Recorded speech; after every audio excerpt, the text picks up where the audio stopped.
Okay, this is a pre-recorded interview with Dennis Speed of LaRouche PAC, and also from the Schiller Institute. You've been on with us before, Dennis, from the 28 pages, they're releasing the 28 pages. But we agreed to do an interview because there's something news that actually needs to get out, having to do with nuclear war with Russia? Yeah, there have been several analysts and others that have sort of taken the occasion of the opportunity of the 70th anniversary of the Hiroshima bombing of Japan to call attention to the fact that there seems to be evidence of a potential immediate confrontation between the United States and Russia. Matter of fact, there was a story just 2 days ago in the London Observer entitled, "Can the United States Stop a War with Russia?" by a guy named Jack Hannock. This is just one of the latest things that's come out.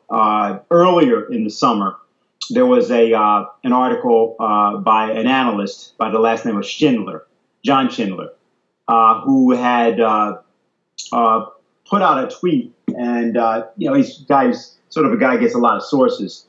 Would have been like in the May-June period, talking about the fact that during the summer we could see something that could result in a military confrontation between the United States and Russia, possibly over Syria, for example, in a different way around Iran. But the point is that we're in a situation, we're in a zone where a combination of economic and strategic factors have created an immediate impending danger of nuclear war. Now, one of the things about nuclear war, every time that this kind of thing has come up, the general population has never known that these kinds of dangers are going on until perhaps, as in the case of the Cuban Missile Crisis, the heads of state decide to inform them. And certainly, we know even from the 9/11 incident of 14 years ago that no one had an inkling exactly that such a thing would occur. There were people, analysts, there were people like Gary Hart and others. There were people like Lyndon LaRouche and others. Yeah, they were warning about this, but that kind of thing. But nobody really knew. And so the danger is that with the Congress out of session, and with the president having, as of this past Monday, changed the American military rules of engagement around Syria, and that's the most dangerous, immediate, obvious flashpoint. We could end up suddenly in a confrontation with Russia, and it could happen within days or weeks, and there would seem to be no warning, and yet we would be right on the doorstep of a nuclear confrontation. And so, as I said, a combination of people have now begun to express real worry about it. And there is a way to rein the entire situation in the short term. Now, that's kind of interesting. I guess we could get into that. There's a very specific proposal that's been made by LaRouche involving Hillary Clinton and her adventure together with Obama back at the time of Benghazi. It's not the thing that the Republicans are saying, the guys are just saying Hillary should tell the truth. No, the point of the thing is that we've got to chill, freeze Obama's provocations, which have just escalated this past Monday, more or less the same way that they were frozen 2 years ago when people stopped the Syrian war from escalating. And so, we need something done which gets Obama's hand off the nuclear trigger. He's the one that would be likely to provoke this. He might not know, but it really wouldn't matter. He's just required to do it. And he is being so aggressive around Syria right now that Russia would be left under conditions where any of its personnel, for example, on the ground in Syria, were hit, or even if Obama goes to confrontation with the Syrian armed forces, Russian military treaties with them. So we're in a condition way more dangerous, actually probably as dangerous, if not more, than what we saw around Cuba in 1962 during the latter part of September and beginning part of October. In this article that Daniel had sent me from the LaRouche Pact, you know, the call to stop the immediate danger of World War III, it said all of the fundamental war prevention agreements have now been violated. Assistant Secretary of State for European and Eurasian Affairs Victoria Nuland publicly boasted in September 2013 that the U.S. had spent $5 billion on color revolutions to draw Ukraine into the European Union and eventually into NATO. I mean, who's advising Obama? Well, yeah, that's an interesting question. Let's just go over a few of the things that have happened so everybody's just clear. When the Berlin Wall came down back in 1989, Russia had, or the Soviet Union had, about 300,000 troops in eastern Germany and just outside of it. So had they wanted to make trouble, they could have basically taken over Western Germany from the standpoint of just occupying it from ground troops-wise. What happened at that time was the agreement was Germany would be unified under NATO, and the Russians would pull back, and three things would happen. Number one, Ukraine would be a neutral zone. Two, there would be no expansion of NATO, including up to the Russian borders. And three, Ukraine would be a kind of a meeting zone between the about to emerge European Union, hadn't it happened yet, and the war and the Russia's economic entities. So that's what it was supposed to be. Now, all of those things were violated. NATO countries were recruited. NATO continued to expand, even though it was supposed to be a North Atlantic military organization. That is, it should have been disbanded at the point that the Soviet Union collapsed. Ukraine is being recruited to go into NATO. Victoria Nuland boasted that we spent $5 billion to launch a coup, which started in November 2013, then was consolidated in February, March 2014. Of course, she was, taped famously discussing all of this and about who they were going to put into power, including the person they put into power. And now you have military exercises conducted on the border of Russia. So, this is, first of all, just the reality that people should just know. Second thing is to just know that ever since at least 2006, there have been all kinds of articles and things written about the idea of the United States being able to develop a first strike capability against Russia. There was a famous article written back in 2006 by these characters, Lieber and Press, Kyer, Lieber, and Darrell Press, called The Rise of U.S. Nuclear Primacy. And what this article said, just so people are clear about why there's a reason to be worried, they said, this is now 9 years ago, today, for the first time in almost 50 years, the United States stands on the verge of attaining nuclear primacy. It will probably soon be possible for the United States to deploy the long-range nuclear arsenals of Russia, to destroy the long-range nuclear arsenals of Russia or China with a first strike. This dramatic shift in the nuclear balance of power stems from a series of improvements in the United States nuclear systems. I mean, so we've had madmen since, for the last 9 years on the Western side, plus Victoria Nuland's coup and installing fascists in Ukraine, in government, a Nazi coup. And you've had the expansion of NATO, a NATO that shouldn't even exist. So just so none of this is somehow, people think it's somehow weird or unusual to talk about it. Now, as to who's advising Obama, the first thing to be remembered is that Obama himself is really a puppet. He's not really different than the Cheney administration, Cheney-Bush administration, on foreign policy in particular. The assassination of Gaddafi was was the event in 2011, fall of 2011, that demonstrated what the policy was going to be. Because in the assassination of Gaddafi in Libya, we established the premise, the military premise, for what has now become known as ISIS.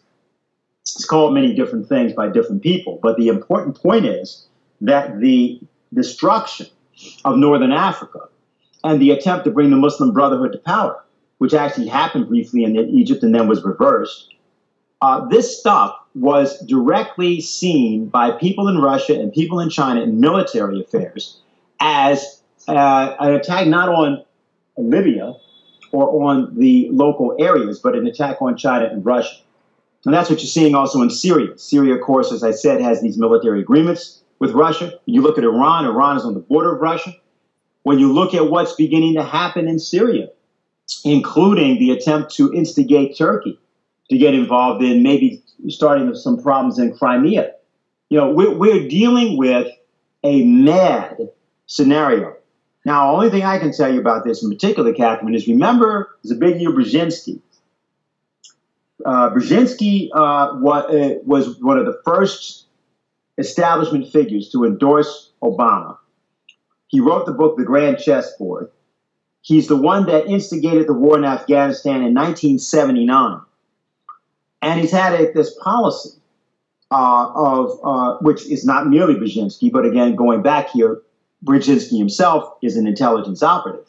But when you talk about Obama, Obama is directly a deployment of British intelligence, the Queen personally, but more specifically, the reason that they're doing it, which is the real issue here, is that the bankruptcy of the transatlantic financial system demands that, just like with Nazi Germany, the Euro system, which of course everybody understands is in a state of near collapse, has to gobble up more territory, more resources, and ultimately, and this is not a European thing, I don't mean to imply that it's coming from England, but the relevant point here, or the British Empire, but the relevant point here is that the system cannot maintain itself unless it can actually take over, economically speaking, Russia and China.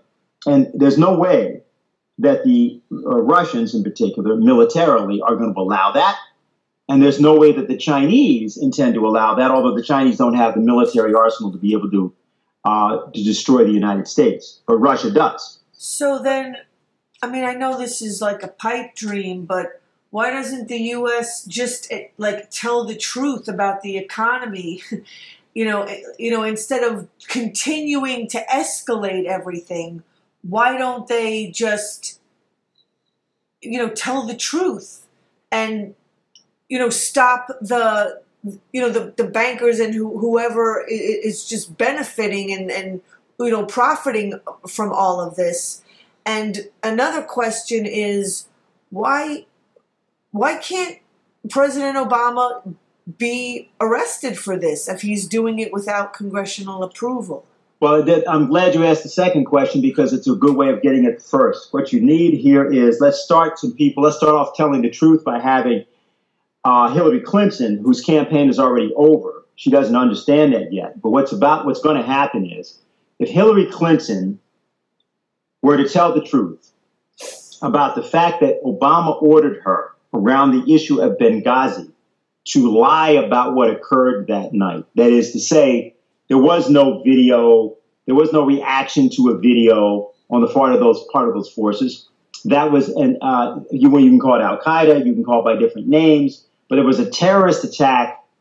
These were forces that had been in part brought to power by Obama himself in the year prior, in the assassination and criminal assassination of Gaddafi.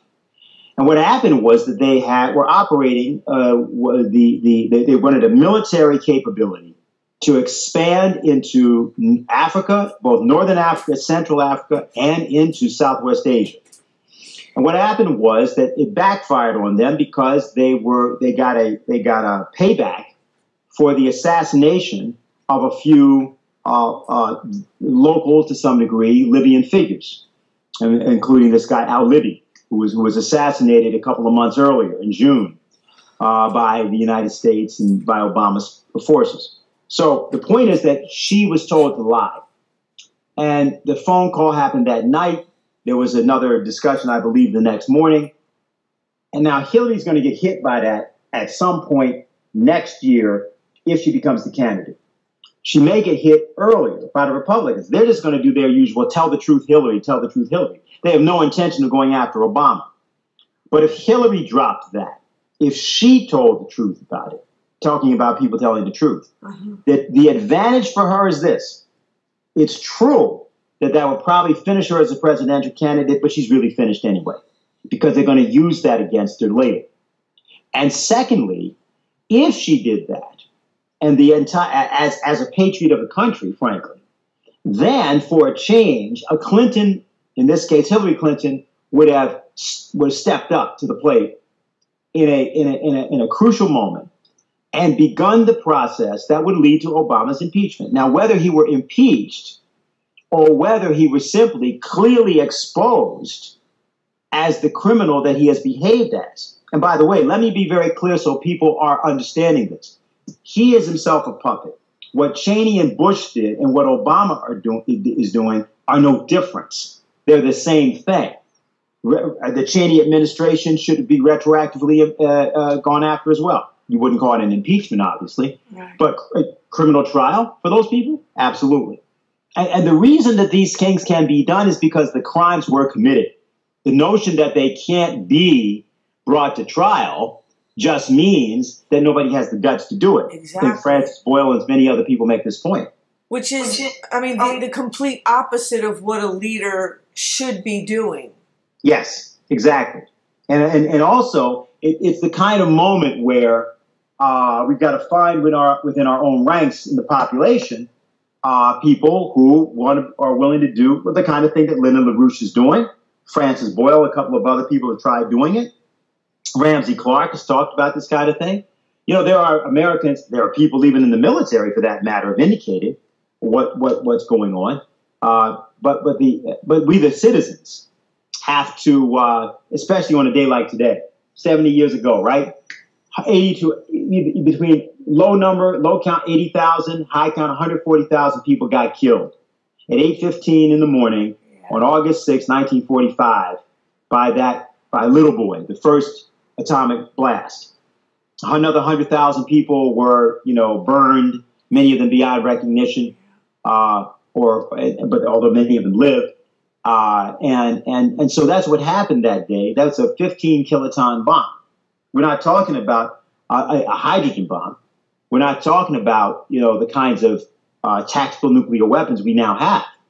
So, the interesting thing that gets me is you talk to people about this, they don't want to hear it, but they all know about modernized arsenals. They know about the massive military budget of the United States. They know about the fact that there's still this nuclear trigger.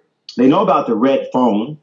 All right. And so you can't get away with trying to say that we're not on the verge of war, because you wouldn't know as an individual I'm talking about. You might know, Catherine, I might know, but the population is not going to know that, okay, until it's too late. Right. So the important thing that you say is, Obama should be arrested for this. Absolutely. There's no question about that. And somebody's got to therefore bring the charges and tell the truth, who was in a position to know. And she was there. She got the phone call. She is the person that's running for office. And remember her first campaign, 2008, when she was saying that the difference between her and Obama is that if the red phone rings, Hillary knows what to do? Yeah. Well, the red phone, is sitting there. And Hillary has got to decide to pick it up, so to speak, and speak to the American people about the truth. Well, she didn't even have the backbone to address Daniel as far as GlassSteagall when he asked her. Yeah, and this is exactly in part why we're talking about this now. Because in other words, when she did that, remember that Martin O'Malley, who's running for a president, had endorsed GlassSteagall. Later on, Bernie Sanders endorsed it. And even now, Rick Perry on the Republican side has endorsed it, which is interesting. But yeah, right, you're right. She froze. And therefore, it showed that she was indecisive. Now, what do you now do? Well, if you really say you care about the country and that's why you're trying to get elected, because that's what the real issue is, right? These people who run claim they are running not merely to represent the nation, but to lead the nation. And that means in a set of crises, they're supposed to keep the nation safe. They're supposed to advance the best interests of the people of the nation. They're supposed to advance the best interests of other people in other nations if those interests are congruent with American interests. So you're right that she didn't have the guts to do that. So the question is, does she have the guts to do this? And I think just what we're doing right now, by putting this out there, letting people know that this is the actual situation, that when Obama said on Monday that American airplanes could retaliate against the Syrian Air Force if the Syrian Air Force engaged with the so-called moderates in the South. You know, this is some faction that the United States claims is different than the al-Nusra people and the other people, all of whom, frankly, either England, Britain, the United States have financed. And so he did that when Congress left. And some congressmen have pointed out that's unconstitutional. You cannot commit American forces in that way. There's no immediate danger to the lives of Americans. There's been no threat by Syria to bomb the United States.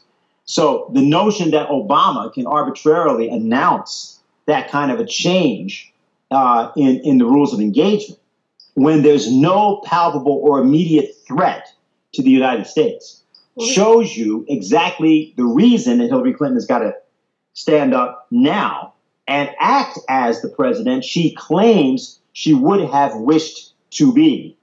She'll never get there now, but she can actually express that kind of leadership if she chooses to do it. Right. So it says also in this article that deployment of ABM, what is that, anti-ballistic missiles, right? It's well underway in Romania and Poland, and the first 3 ship-based Aegis missile defense systems are already in place and have conducted maneuvers in the Black Sea and the Baltic Sea, both bordering Russian territory. So that's happening now? Yeah, this is the thing that's gotten Russia very concerned. Here's why. Now, the story was that Iran was the big nuclear threat, and the United States wanted to make sure that it wasn't threatened, and its allies weren't threatened by Iranian terrorists. So now the idea was, okay, therefore we were going to build. But can I just what about the threat of the U.S.? Well, yeah, of course. But you see, that's easily perceived if you're sitting in Moscow or you're sitting in some of these other countries. You're sitting in Greece for that matter, even. But we're talking about what the pretext was.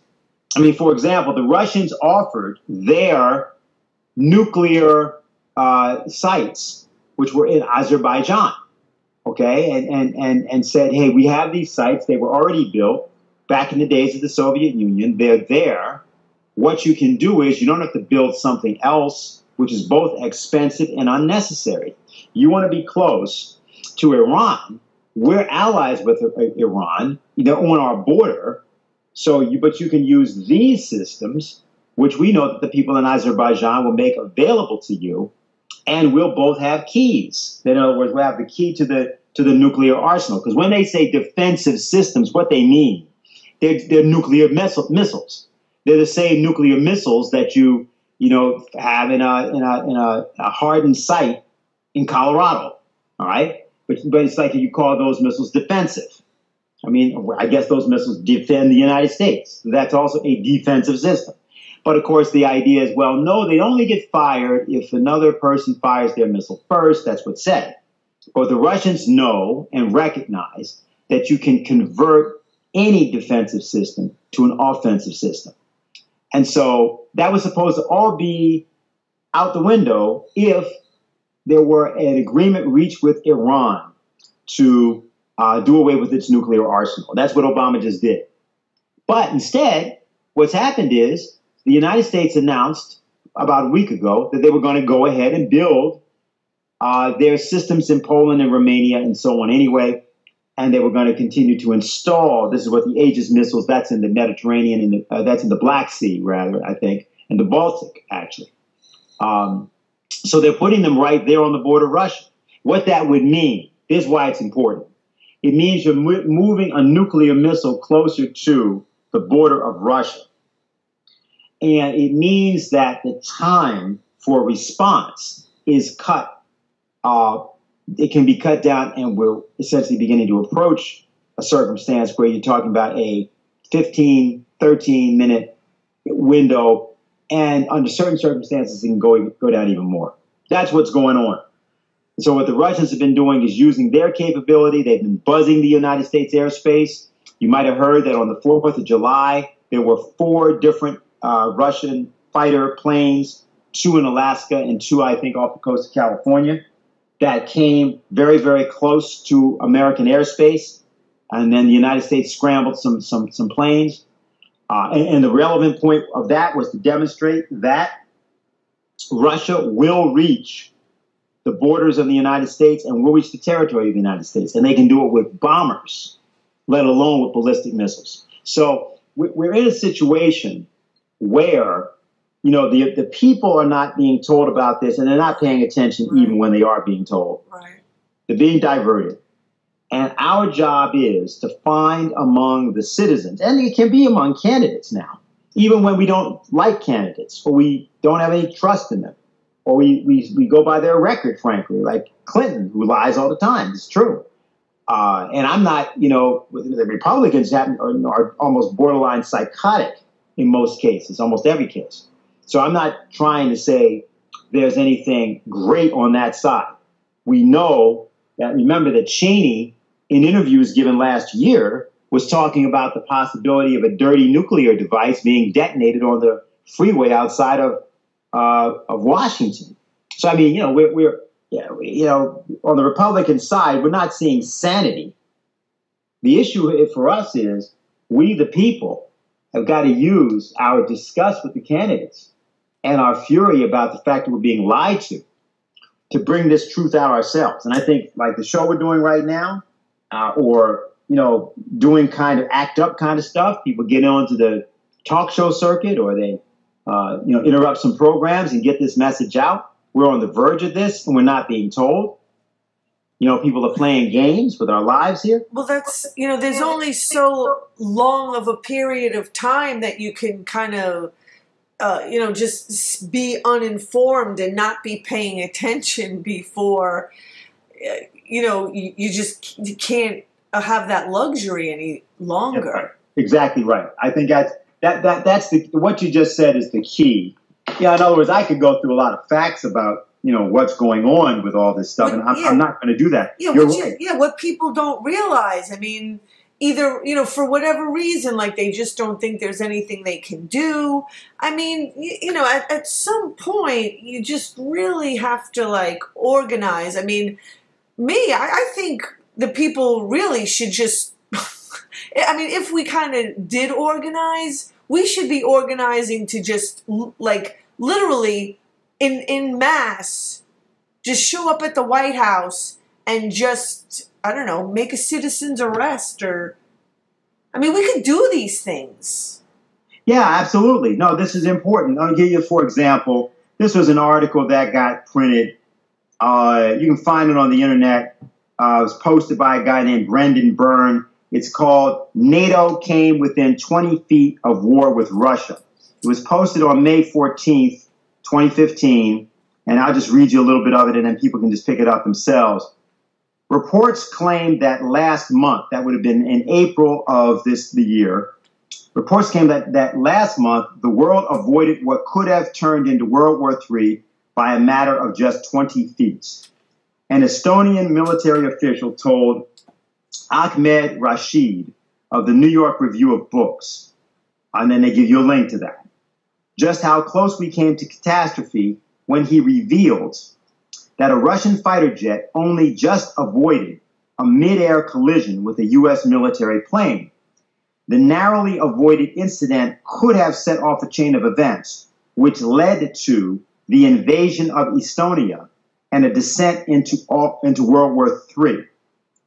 And it goes on, says, near misses between Russian jets and Western military and civilian aircraft have been occurring with alarming regularity.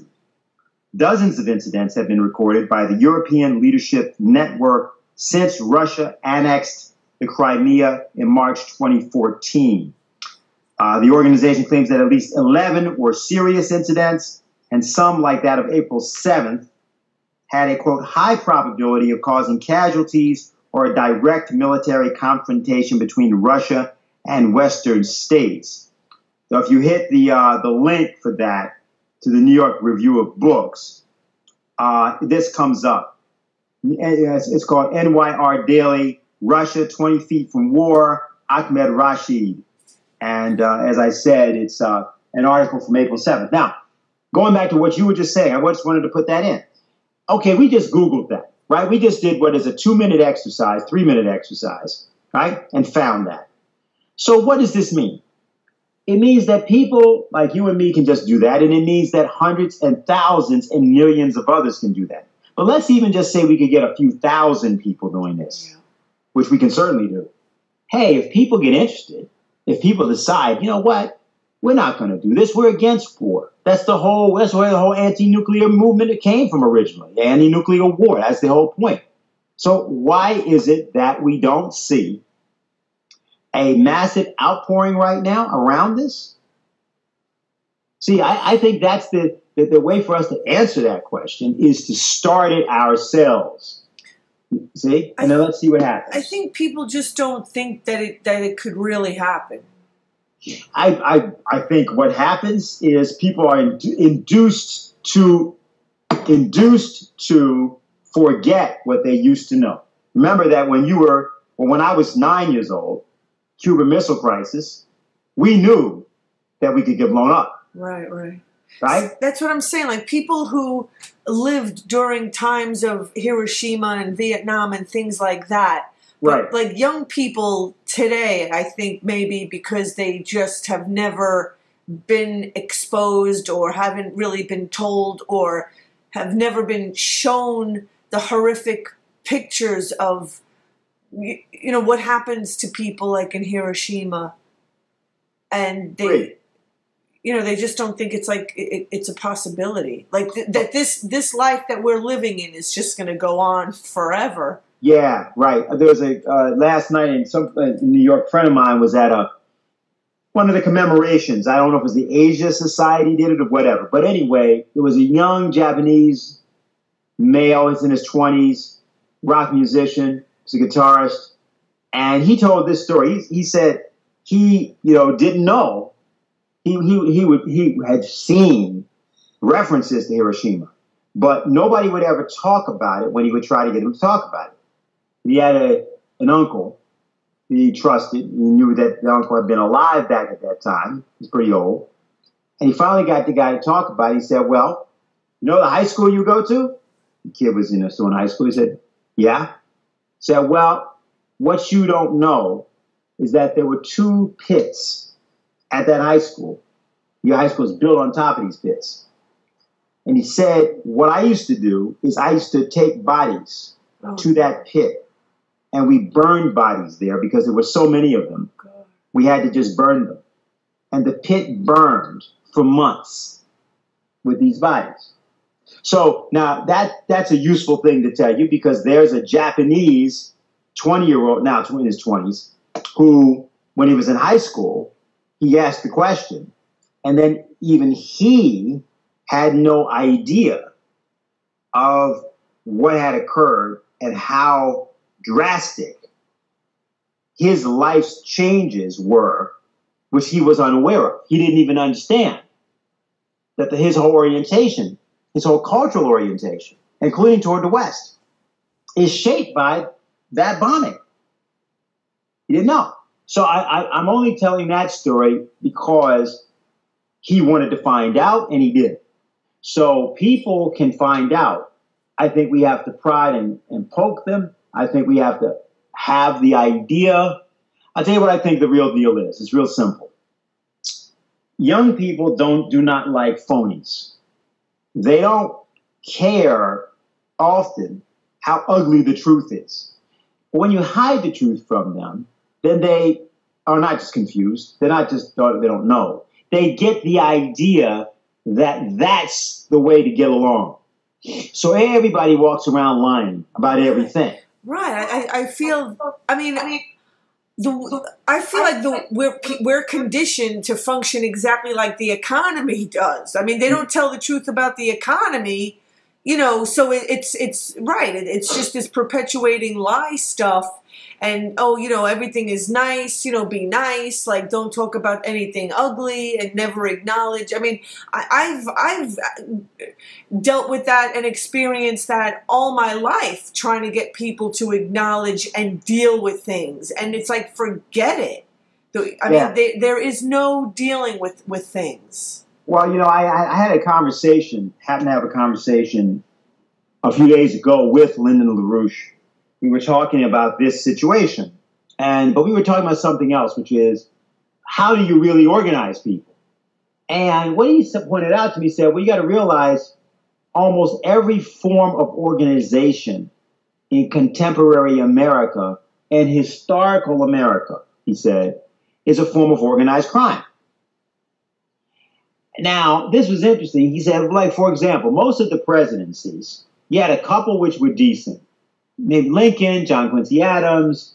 Actually, the Grant administration was far better, wasn't criminal. He said, but what you had otherwise is various forms of criminality, organized crime. You had the slaveholder presidents, Jefferson for one, Monroe another one. You can go on for like that for a while. Those guys. And you had the Wall Street presidents like Woodrow Wilson, Teddy Roosevelt in a different way, actually. Same thing, just a little different. Hoover. You had Truman. You had people like that. You have the of course, after Kennedy, we know about that. Nixon, we don't have to talk about.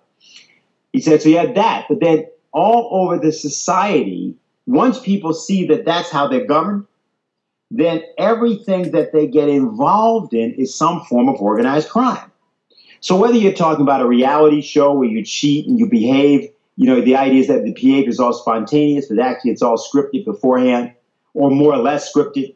Or whether you're talking about school, where people are encouraged to cheat because the whole thing is cheating, because the test that you're being given, you're having the teachers try to teach to the test and not really teaching the kids anything actually. Yeah. Okay? Or, I mean, you can just go on like that. Or like what was done with the home mortgages. They encourage people to lie about their income so that they could get the mortgage, because the mortgage was making money for the people that were selling the mortgage. Well, right. I mean, we're living in like the non-reality. It's like reality isn't reality. It's whatever the people with the money say that it is. Right, right. And you were getting also a financial benefit and a living benefit, apparently, right? Because you were getting a better house than you would otherwise be in. And they didn't really care too much. And they were telling you your house was worth amazing amounts of money. So people went along with it. So you have a criminalization of the society, even as you decriminalize the society, supposedly. You criminalize it. Look at how many people we got in jail.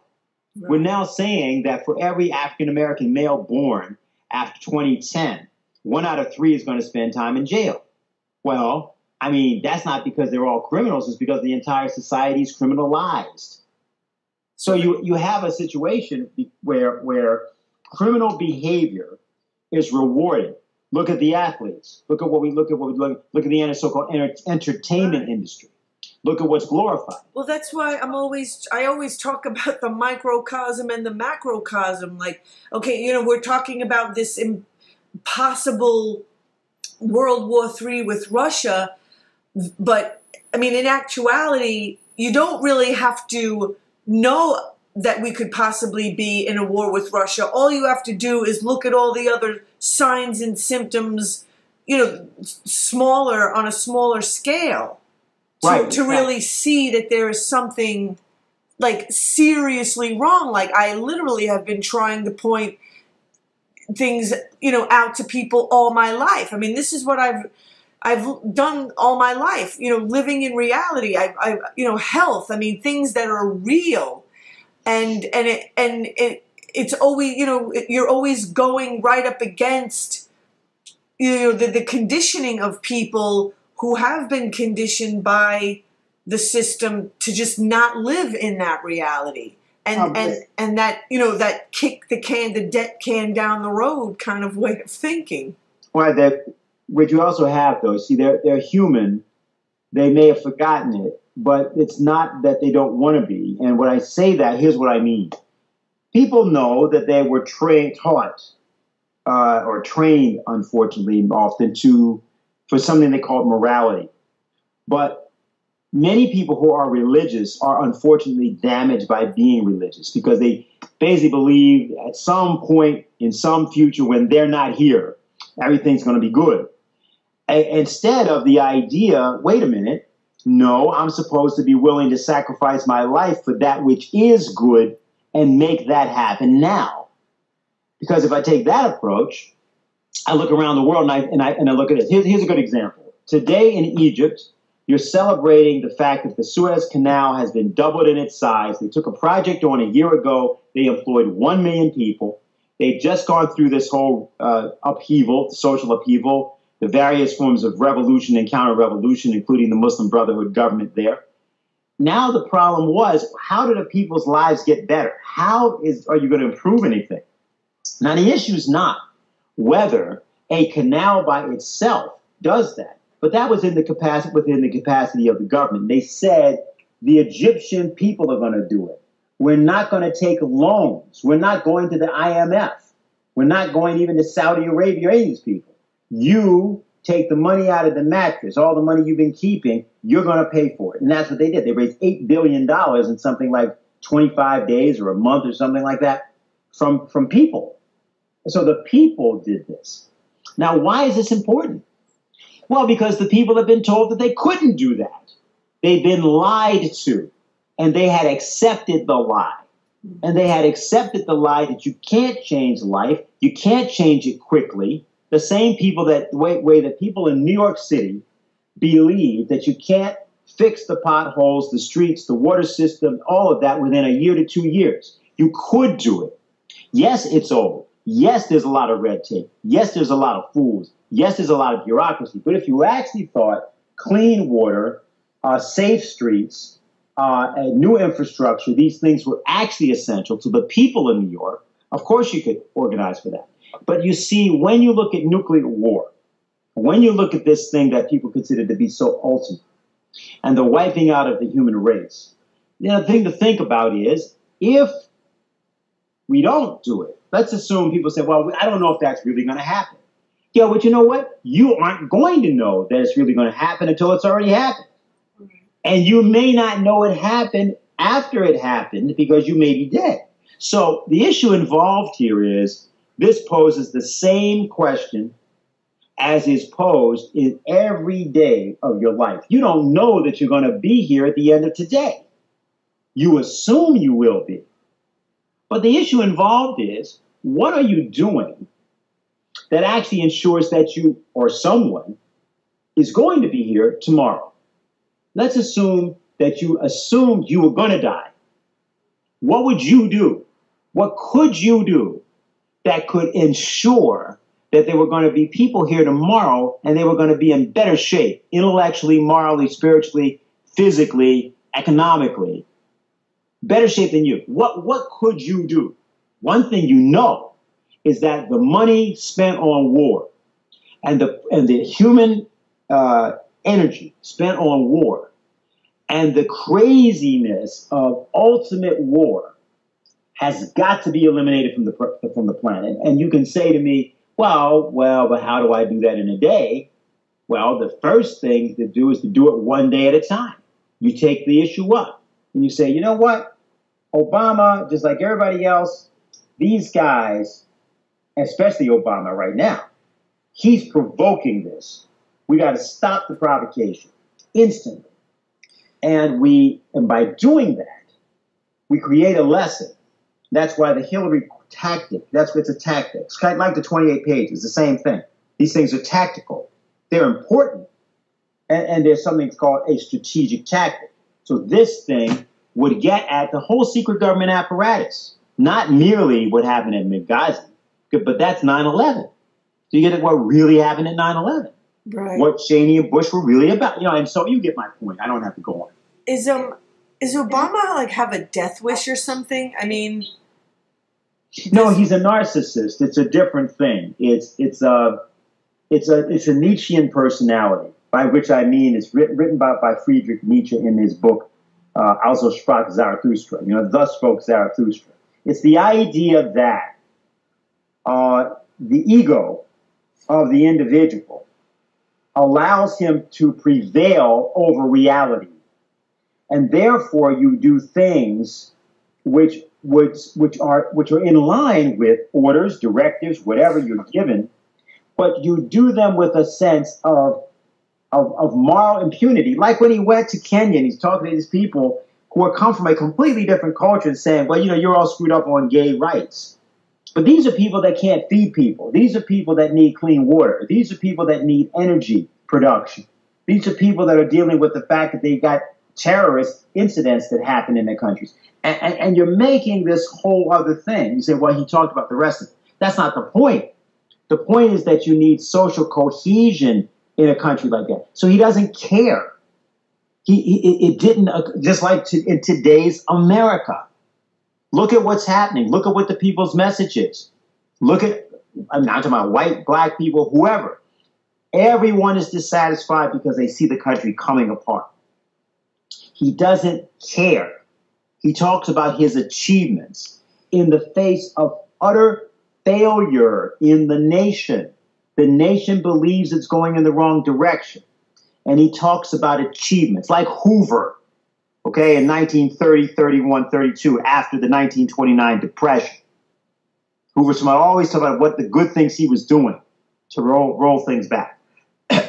And so people needed a New Deal. And they recognized that they could only get that with Roosevelt.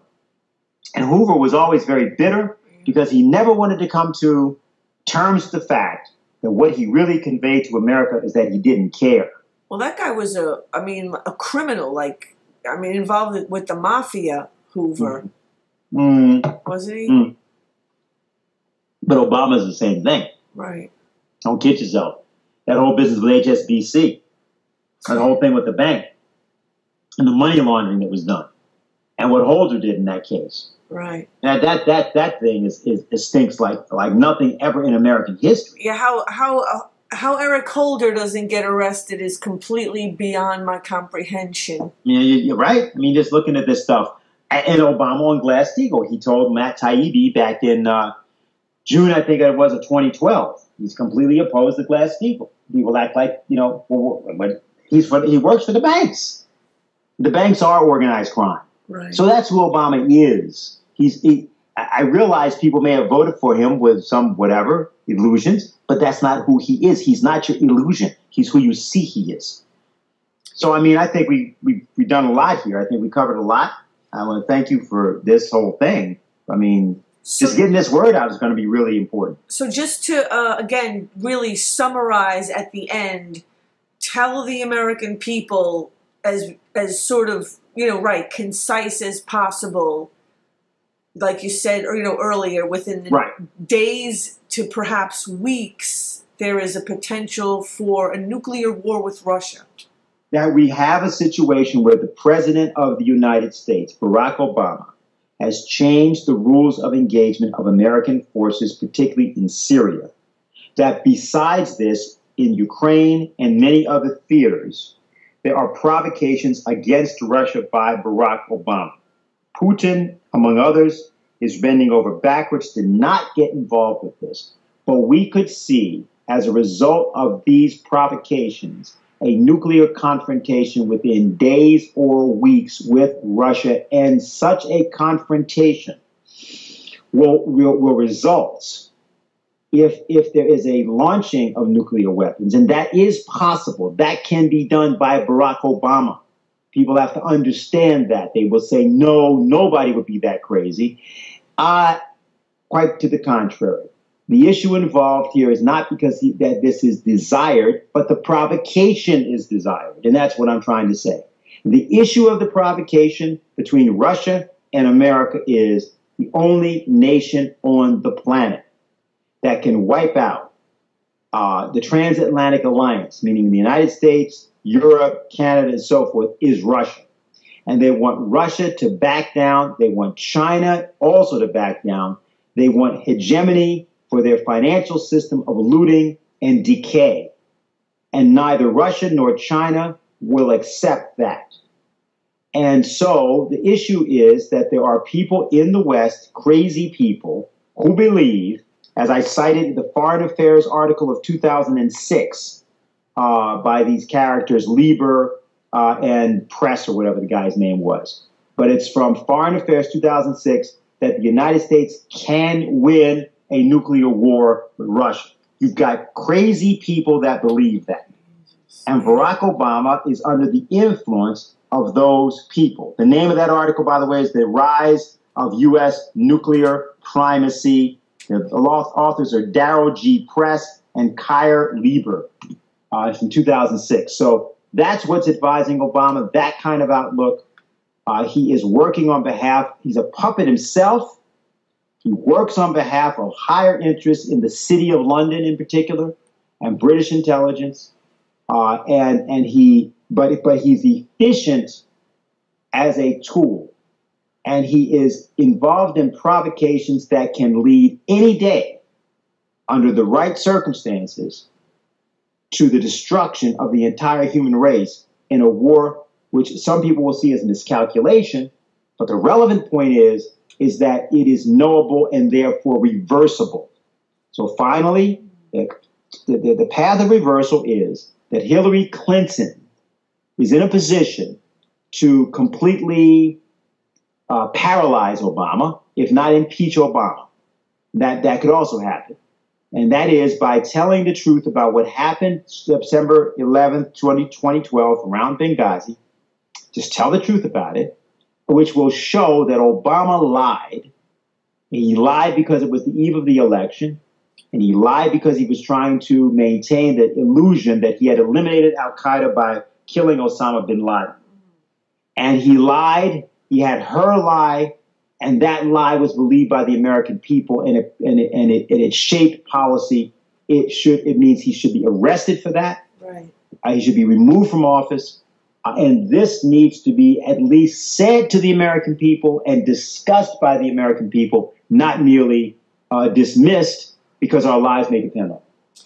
And so people can go to the LaRouche PAC website and sign this petition, demanding that Obama not be provocating a nuclear war with Russia. That's right. You can also, reprint it. People can get it out to 25, 50 people, 100 people, whatever. Start discussing it. Hey, I don't care, how talk shows are good, blogs are good, chat rooms are good, conference calls are good, calls to Congress are good, town meetings where state legislators show up or whatever are good, church groups discussing it are good.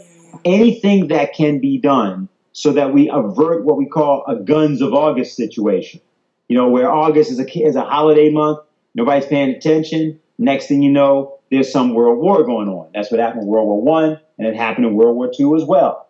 So that's what we're trying to avert. That's why we're saying it's so urgent. And on today, which is August 6th, 70th anniversary of the dropping of the bomb on Hiroshima, it seems like a good day to begin that campaign. Well, Dennis Speed of the Schiller Institute, thank you so much for your your knowledge about this subject and for sharing this information. And I'm going to get it out as soon as possible. All right. Well, thank you. Thank you, Dennis. So long.